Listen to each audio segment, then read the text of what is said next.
I'm Laura Bonnell, and this is the Living with Cystic Fibrosis podcast coming to you from Detroit. Please subscribe and even rate and comment on our podcasts when it moves you. I learn something new with every podcast, and I'm always inspired by the people that are showcased here. We don't give medical advice. You need to connect with your doctor for that. I hope that this Living with Cystic Fibrosis podcast educates you and sparks some volunteering or advocacy. The CF community needs people like you. Thanks to our sponsors, Viatris and Vertex, for their support. Dr. MeiLan Han, a true leader in the field of pulmonary medicine and a passionate advocate for people living with chronic lung disease, Dr. Han is a professor of medicine and chief of the Division of Pulmonary and Critical Care at the University of Michigan Health System. She spent her career pushing the boundaries of how we understand, diagnose, and treat respiratory conditions like COPD, and her insights have big implications for the cystic fibrosis community and beyond. She's earned her medical degree from the University of Washington in Seattle, and then she completed both her residency and fellowship at the University of Michigan. She's also earned a master's in biostatistics and clinical study design, giving her the tools to lead groundbreaking research. Dr. Han's work centers on using imaging to identify different phenotypes of COPD, essentially different subtypes of the disease, which is paving the way for more personalized and effective care. She also leads major NIH-funded studies.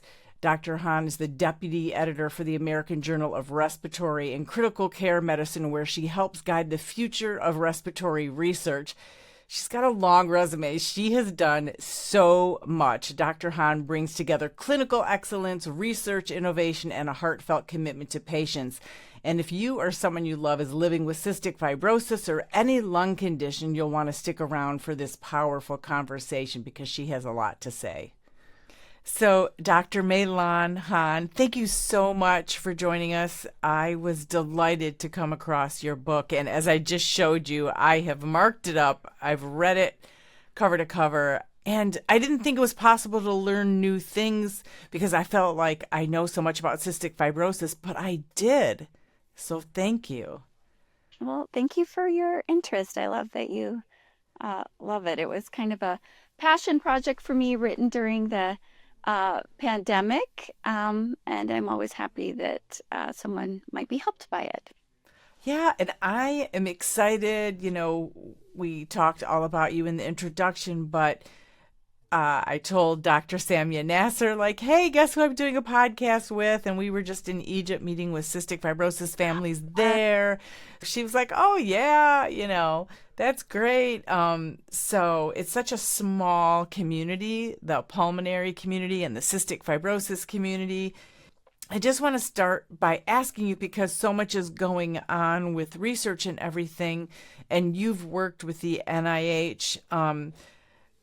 What continues to be like what you want to see as far as lung research in the future going forward?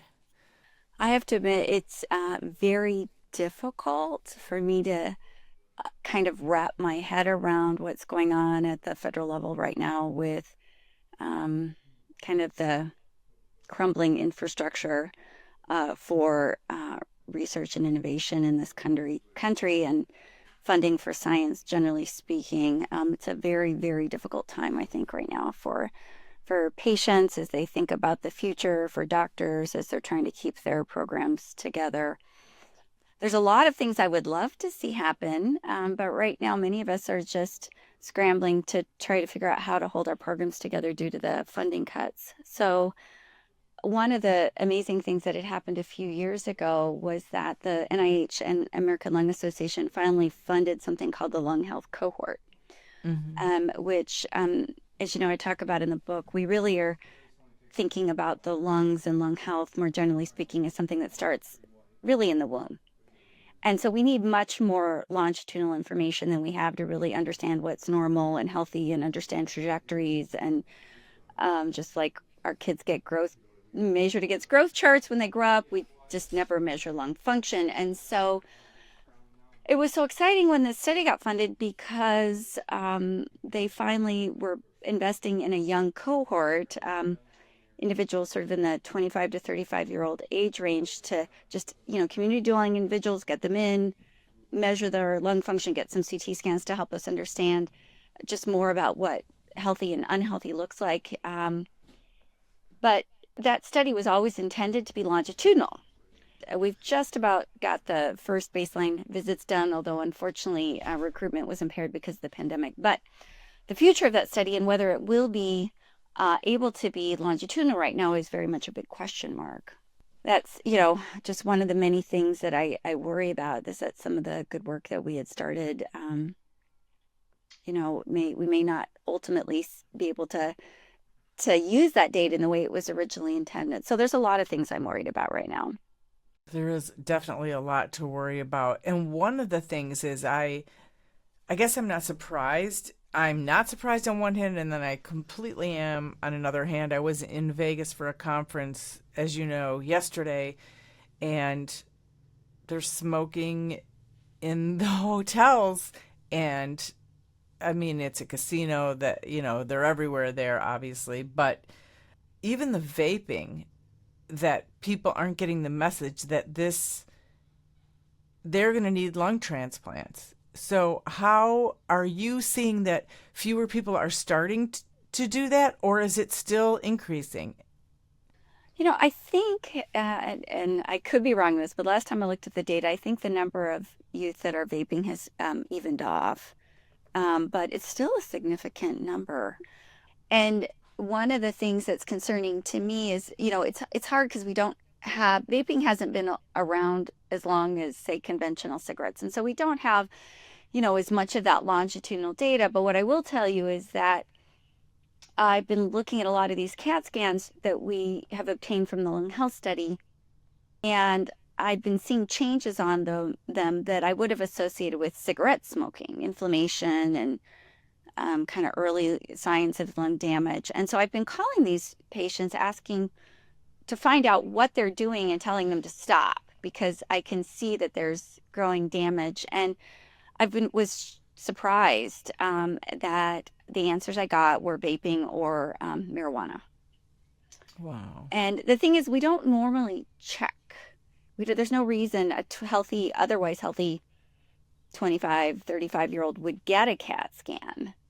But now that we are checking, at least as far as this study, I've definitely been concerned about, what I've been seeing. And I think there is sort of this false message out there that it's safe, that all of these behaviors are safe. But I think from a common sense perspective, what did we think was going to happen when you inhale noxious particles into your lungs on a daily basis? So, I am worried about that the harms for activities like that are going unnoticed. And unfortunately, they may not notice it in their 25, when they're 25 or 35, because as you know from the book, the lungs are fairly resilient, but then they could get into trouble later. We just don't have that longer term data yet. But at least what I've seen so far, I'm definitely concerned.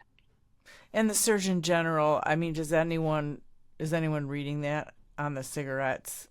I just don't think when you're buying cigarettes, you've made up your mind already. Kind of like the warning on alcohol, right? You're like, right. Okay, yeah. Unless there's like public service announcements and education and really some huge campaign, I don't think that message from the Surgeon General is deterring anyone. So you're right. You're not checking on someone's, quote, healthy lungs until there's a problem. And then you've got a problem. Yeah, one of the things that I do, I'm currently working with GOLD, which stands for Global Obstructive Lung Disease. And we kind of oversee the international recommendations for COPD. It's not CF, but another obstructive lung disease. But one of the things I'm working on, it's not done yet, but I'm working on a document that's going to call for universal spirometry in early adulthood. And, one of the challenges that we've had is that the U.S. Preventive Services Task Force, which kind of oversees how guidelines are implemented and screening in particular in this country, held a pretty strict line about screening with spirometry because their argument has been, at least for COPD, that there's no evidence that it impacts longer term outcomes. But my thought is that we need to stop thinking about it maybe in those terms and maybe start thinking about it as, we're finding one point in time very difficult to interpret, and that we actually need multiple points in time to understand the slope of lung function, kind of like that growth chart. And so I think we simply need it for diagnostic purposes down the road if somebody were to develop symptoms to better understand, did they have impaired growth as a child or did something happen in adulthood? And without that information, it's very difficult to try to fully understand what's going on with someone. And I think the other thing that is lost is that, we say, well, okay, physicians wouldn't do anything, but maybe if patients would behave differently. So I'll give you an example. A few years ago, saw a young person in my office that came in with their mom, and they were having a difficult time playing basketball with their buddies. They were, a young adult at this point and just could not catch their breath and, had started vaping, and mom was worried about what was going on. So he was hauled into the office. And when I explored with him further, it turns out that he had been born prematurely, had been on and off oxygen in the first couple years of life, and then sort of got lost to follow-up. Thought he was, they thought, okay, well, he's okay. But it turns out he probably had significant lung damage as an infant. It had sort of not been followed. And then on top of that, he was adding additional insults with what unfortunately are kind of common teenage behaviors. But, he might have made different choices with his life, right? Right, if he About knew. if he knew, but he didn't know. So I have to believe people might make different choices about occupations, what risks they're willing to play with their health if they, knew that, they had, say, impaired lung function coming into adulthood. And I think that's the big fallacy. When I started medical school and as a young pulmonologist, we had this thought, and I don't know why we thought this, but we just did. We just kind of had this impression that everybody entered adulthood with healthy lungs. And if they were unhealthy, you would know it because something, there would be something in the medical record, you would just know. So we just assumed everyone starts out healthy. And then there's this kind of rapid decline if there's some problem. But I think now we're realizing that just like height and everything else, that actually a lot of people are entering adulthood where something bad has happened, severe respiratory infections, or maybe a genetic condition nobody ever picked up on. And we can't really assume that everyone's got quote unquote healthy lungs coming into adulthood. So that's part of the reason why we'll see what happens. I don't know how successful it's going to be, but I'm going to do my best to push for us starting to just measure lung function more routinely. I think it's a great idea, and it's so interesting. Obviously, the cystic fibrosis community knows the importance of it, but talk about the importance of lung health, which you're trying to teach to everyone, because I think you're right. As you said in the book, people don't think about it, but you've described the lungs beautifully in so many different ways throughout the book, and the importance of them and all that they do. So, lung health isn't something we typically think about, is it? Right. So Right. heart health, I think, has kind of become a thing, but we talk about lung health less. And, I kind of hypothesize and think about it a little bit in the book, but even if you think about how doctors code, right, and why people go to the doctors, maybe for children we do well child checks, right? But pretty much otherwise, every single ICD-10 code that a physician uses is typically some disease diagnosis code, right? Not a health diagnosis code. And so that's just the way we're wired. It's the way we bill. It's the way, physicians are taught to think. But I think if we ultimately, want to have healthy people and healthy populations, maybe we need to start flipping the script a little bit and thinking about, health and how do we preserve health, and with increasing respiratory health with the environment, increasing wildfires, climate change, vaping, as we were talking about. There's so many things, new respiratory infections that are popping up. I think it helps to think more about how do we just protect our lungs on a daily basis. What are those things that we can do to preserve that health? Like we think about, okay, I need to exercise to stay healthy for heart health. Well, what are the things that I need to do to maintain lung health? Because I ultimately think those will be keys to longevity. And you talk about breathing techniques. I mean, that's how you can calm yourself, doing things like that. Are those some techniques that you're also telling people so they kind of have an idea of how to take better care of their lungs as well? So breathing exercises, I think, have a role, particularly for patients with lung disease, and particularly those with respiratory muscle weakness or just generalized systemic muscle weakness issues. Pursed lip breathing can be a really effective technique for patients with airflow obstruction because it can help to pop open those small airways, and it can be kind of a relaxing maneuver. But when I think about how we protect the lungs, I really think about it honestly, starting from the womb, kind of all the way through adulthood. So it's moms not smoking, moms not being, exposed to air pollution. It's babies that are getting their vaccines and being protected from respiratory infections. And fortunately, within the last few years, we've had amazing strides with like RSV, for instance. There's so much better protection for moms and babies out there now than we had years ago. But there's even data that children, when playgrounds and schools are near freeways, children will have more asthma exacerbations, impaired lung function, and that when those schools or children are moved away from the traffic pollution, that lung function actually improves and the respiratory health of children improves. There's so many things, even from like a policy perspective. Fo- um, Individuals that are living in multi-family housing units, and trying to keep, as this, it's impossible to keep the smoke in just one apartment Right. unit. So trying to, it even comes to things like that, like, like city policy, city, structural planning. And then, all the way up into, adulthood when we think about, occupational exposures, environmental exposures, like what just happened in LA with the wildfires. It's not just stuff that happens in the doctor's office. There's so much other stuff we have to think about when we think about protecting, lung health over the life course. And if there was maybe one or two things that you could tell people to do to keep their lungs healthy, what would those be? So there's a couple of things. One kind of analogy I like to use is that, if you're going to go out and do something messy or dirty, work in the garden, clean your garage or whatever, we always put on gloves, right? I mean, to your hands. Well, the thing to remember is that we don't have a really good way to wash out the lungs. And yes, there are protective mechanisms, as you know, like in cystic fibrosis, which we talk about the cilia a lot.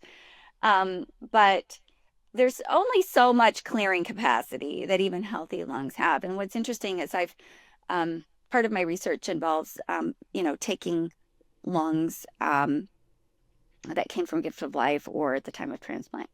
And what's shocking is just even in a quote unquote healthy lung, how much black pigment you will see, even in a healthy young adult. So there's clearly, if I can just see it with my own two eyes, no microscope, there's a lot that the lungs actually cannot clear. So one thing I just advise people about is just try to be mindful about the air that you're breathing. If you are going to be going out and cleaning your garage, or you're, I don't know, changing toner in the printer or the copier at work, like think about the aerosols that can be kicked up, and, be careful, wear a mask. It's also about preventing respiratory infections. So that's, getting the appropriate, vaccines.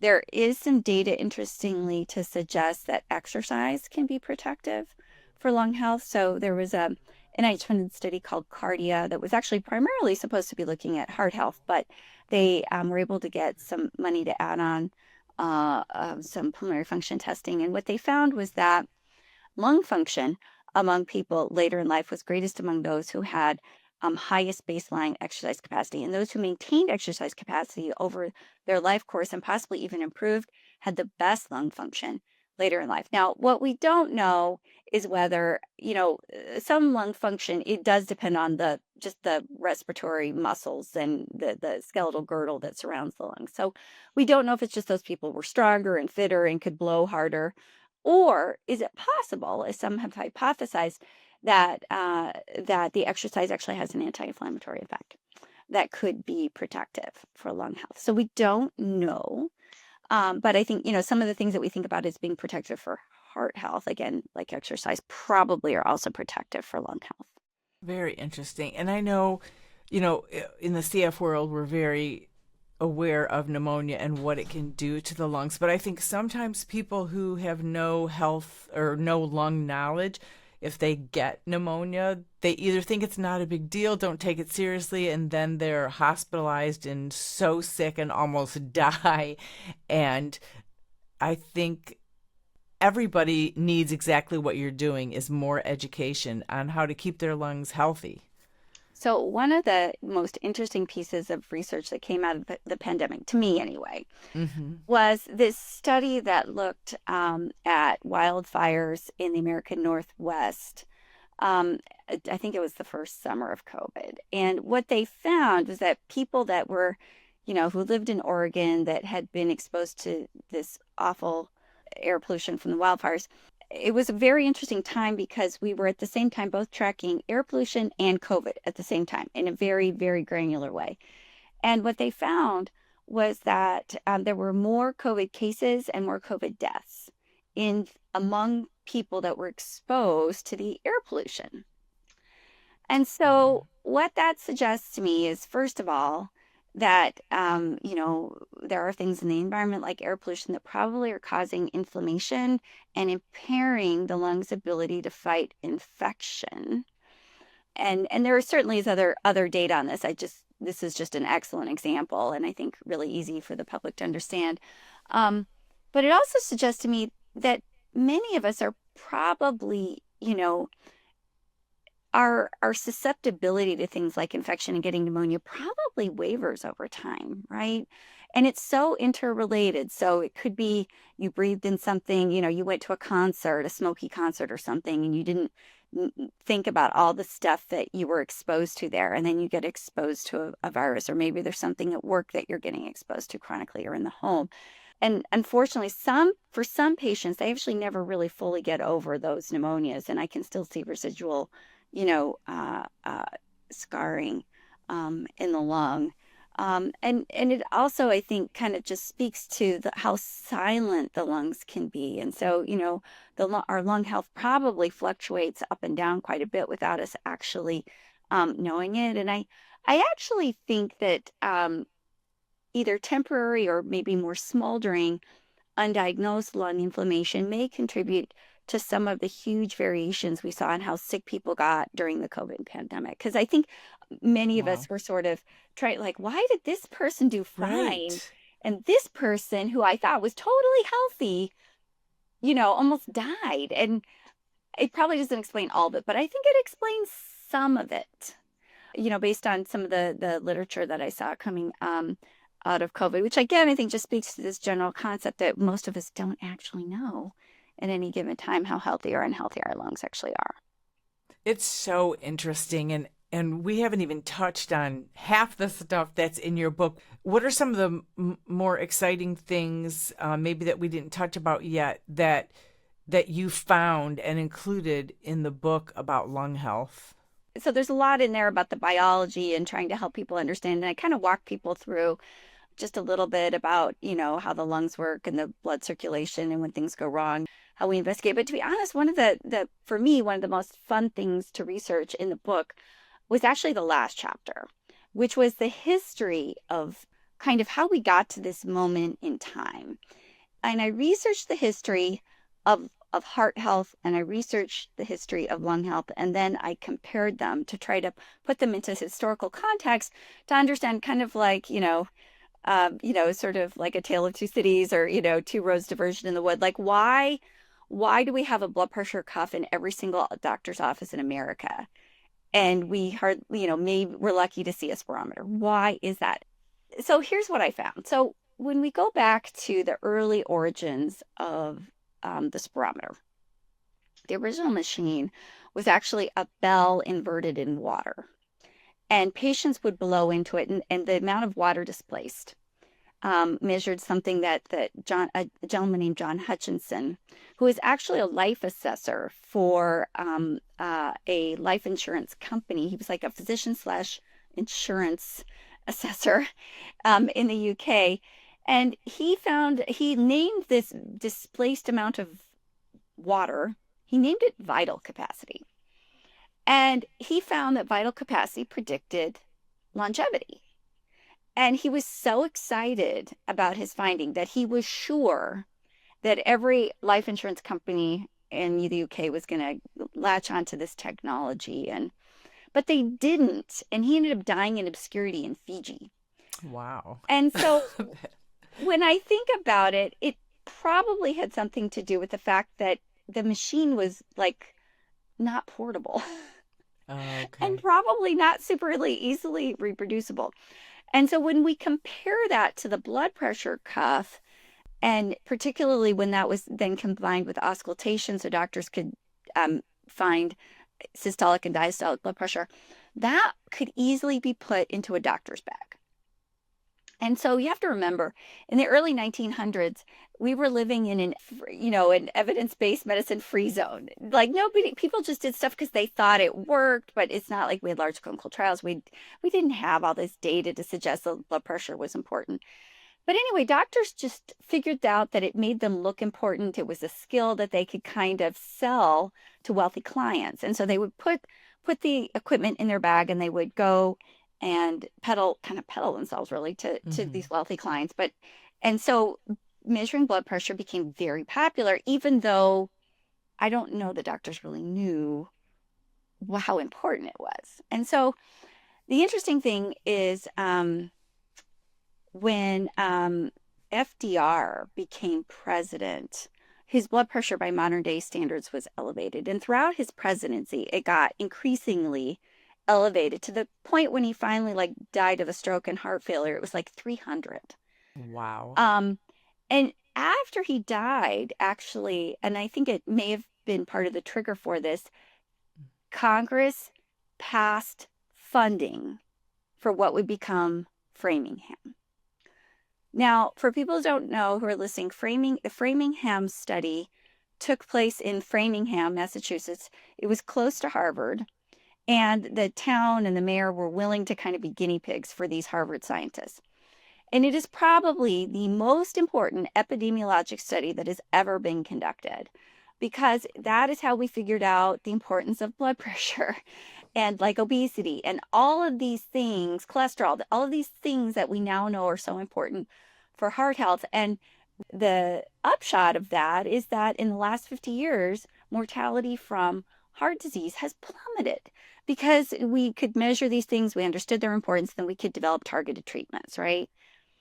But at the same time, we never, lung health really didn't gain importance until finally there were enough kind of people who are in factories who were exposed to occupational hazards that we finally figured out, okay, maybe we need to start at least figure out how to measure lung health, at least in these certain conditions. So the technology finally evolved a little bit. And then ultimately, modern pulmonary medicine was actually driven more by, which is interesting because it's currently making a resurgence, tuberculosis. So, for instance, the American Thoracic Society was originally kind of, formed around fighting tuberculosis. Spirometry was kind of more of this niche thing that was more focused on, again, kind of occupational health hazards. And it wasn't really probably up until the 60s and 70s when everything kind of merged into what we think about now as sort of how we conduct modern day pulmonary medicine, with pulmonary function being kind of more at the forefront. So we are just so far behind in how we think and measure respiratory health compared to heart health, but it has all these weird, I think, just kind of historical happenstances that kind of got us to this point. It's very interesting, and you'll tell me what it's called, but I don't remember. It's not spirometer, but after you have surgery, sometimes they have you making sure that your lung capacity is good, right? So you don't get an infection. Is that something people should be doing every day? Little lung So yeah, exercise? like incentive spirometry after, and Mm-hmm. so here's the thing. If the lungs are not getting fully expanded, right? So you're sitting around a lot, you're not getting up and walking around. That atelectatic lung, which is what we call kind of squished lung that's not getting well aerated, can set you up for infection. And so when you have a patient who's recovering, they're splinting because of pain, they're not going to be up walking around and taking good deep breaths. And so that's why we encourage that. If you're out and you're kind of living your daily life and you're going up and down the stairs in your home and you're going to the grocery store, you're probably getting enough of that normal, just that physical activity causes you to take a deep breath. And I don't think it's quite so important. It's really more important for patients that have impaired mobility that aren't taking those kind of normal breaths that we associate with everyday living. So that's why we really focus on that post-op population for trying to help them take deep breaths. And when you referred to JFK and Jackie Kennedy losing their son to a lung disease, was this, I can't recall, were you trying to remind people that there are many different lung diseases and they also help raise awareness when their son died from a lung disease? So their son had, developed respiratory distress syndrome in infancy, and now we actually have a treatment for it, which is surfactant. I think there's a lot of things that we can learn for that story. One of them is that we always think about children as they're born or babies as being like fully developed in some way, like ready to meet the world, right? But Mhm. it turns out the lungs are like kind of the last thing to develop and are kind of finishing development as we're born. And one of the things that they absolutely need to be able for the little the alveoli, the air sacs to pop open well is this kind of magic substance called surfactant, which is like a soap-like substance that reduces the surface tension. And it turns out that develops more quickly in girls than in boys. So I actually and this is a story for another time, but my son was born premature. And so one of the things that we've found over time is that steroids, and this was NIH, this is why NIH funded studies are so important, but the NIH helped to fund the research that helped us to understand a lot of this stuff, is that steroids can help speed lung development. This is, again, particularly important for boy infants. And so they knew my pregnancy was at risk. I got steroids, several doses ahead of time to try to speed development of his lungs so that he would be ready to meet the world. And I was really fortunate that he did not end up on a ventilator, but they were worried he was going to end up on a ventilator. So now we know we have all this information now. We know we can give steroids to speed lung development. We know that that's what we have to worry about. We have medications if there are, babies. We know how to better support the lungs of newborns. So I think there's kind of a lot nestled in there, but it also just, I think, points to how vulnerable the lungs of babies are, and why I think about lung health again starting in the womb. There's Mhm. so much that's happening there. The other thing that I think people don't realize is that the lungs are not fully developed until people are around the age of 25. Everybody thinks of the brain and Yes. talks about the brain, and especially boys' brains, but and when they're I developed. wish But there was yeah. something to speed the development of boy brains. I keep telling my son I'm his surrogate frontal lobe, but but yeah, so when we think about vaping and when we start letting people smoke cigarettes and we think about legislation around that, we have to remember their lungs are not adults really until their mid 20s. And we need to be thinking about how to protect, lungs through that entire development period. And that's why so many different things are so important. I mean, from the catalytic converter, right, to cigarette smoking, to climate change, to everything that we talk about. I also loved 600 million breaths in a lifetime. You said, wow. That honestly doesn't seem like enough. Like how long are you living if you're if that's what you've had, because I would like to be 120, honestly. You might get a few more breaths in, but yeah, I think it's funny. I haven't actually thought about the book in a while, but I think in the book I refer to it as the unapplauded marathon. So, right? I mean, we Yeah. don't think about really like what we're expecting our lungs to do from birth until, hopefully most of us make it to 80, 90, 100. Right. And that's why it's, when you think about like, I don't know, think about your car, right? When you buy your car and some people, and I tend to be in this category, you're like, okay, I get to get this car to last like, like 10 years. My brother actually has a car that's 20 years old, right? Nice. Impressive. But you have to think about like, okay, these have to last me. And again, with sort of all of the increasing threats, it's so easy not to think about because when there's not a problem, you don't think about it. But again, as I talk about in the book, unfortunately, there can be a lot of accumulating damage that's really silent. It is so common for patients to come into my office and say, I don't understand. I was fine in February and in March, I got sick and I haven't been able to recover. And when I look under the covers to try to figure out what's going on, turns out they have some chronic lung problem that did not start in February. It actually probably Mhm. started 10 years ago. It's just it finally hit this point where they crossed the threshold from not being able to cope with or compensate, and then suddenly they cannot compensate Right. anymore. And anyone with cystic fibrosis can tell you, I mean, that's one thing we used to always say to the girls, probably too much, but that was kind of our mantra. We had to keep those lungs healthy. We had to keep the lungs healthy until we got a modulator, because whatever you came in with when the modulator finally happened, whether it was you, if your lungs were bad and you had scar tissue, that's where you started. So it was constantly got to protect those lungs, got to keep those lungs healthy as we can, so that when the drug comes out, you've got a good chance. And fortunately for us, it worked. It's so important. And people, I think, we just take stuff for granted when we don't have things. Going on, yeah. There's so many other things to worry about. Yeah. Yeah. But your book is fabulous. Breathing Lessons, A Doctor's Guide to Lung Health. There it is. It's great. It's a great book. Dr. MeiLan Han. I really enjoyed it, and I'm so glad we got to talk. So thank you. And if there's anything else you want to add while we wrap it up here, please do. Um, Honestly, while this is not something I probably would have said 6 months ago, if people who are listening care about health, if they care about breakthroughs, if they care about things like the modulators that are now available, if they care about the fact that the US has always been at the forefront of science, I think the one thing I would hope people would remember, the only reason we have breakthroughs, the only reason we have doctors who are experts in any particular area, like myself, is because of the NIH.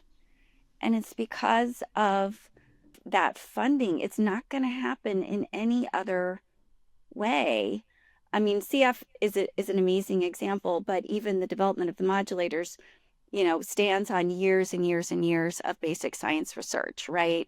Years and years, and every time they got better and better and better, and it helped sickle cell.